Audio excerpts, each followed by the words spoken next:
Some of the things that you should expect, I think, and you know, in terms of the term sheet, is you should expect liquidation preferences. You should expect the fact that a venture capitalist, if things go wrong, are going to try and get out whatever they can, which generally is very little.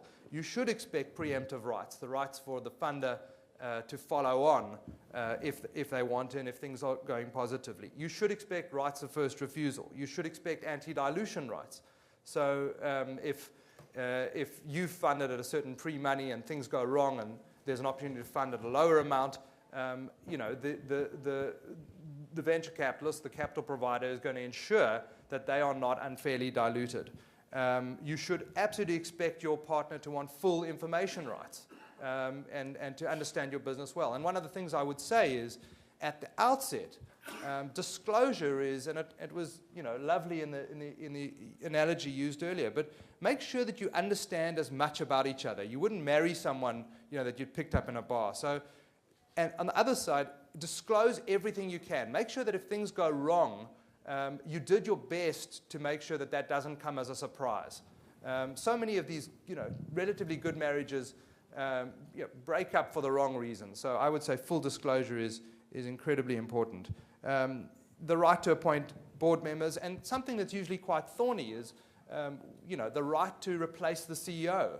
Talking to this kind of forum, which is so entrepreneur and founder centric, that's a tough thing to say, but often you start to need to think like a shareholder. We have, in 2 or 3 situations now, we have opposed the venture capitalists in terms of replacing the CEO, either because we thought it was premature or because we thought that the candidate wasn't good enough. But if you can find an outstanding candidate who's been there, done that before, and you know, there comes a time where potentially you need to start thinking as a shareholder.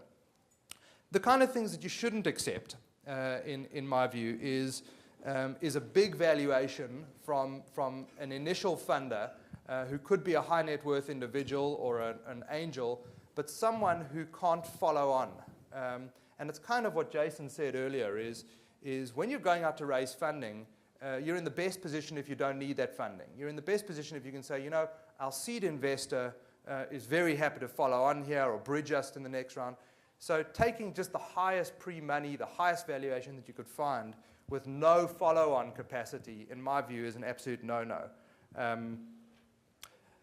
There's an interesting discussion is do you take as much as you can get? And again, in my experiences, and it was mentioned earlier, is sometimes taking too much money is not a good thing either, because it starts to, it's no longer a scarce resource, and that means bad things in terms of how you run your business.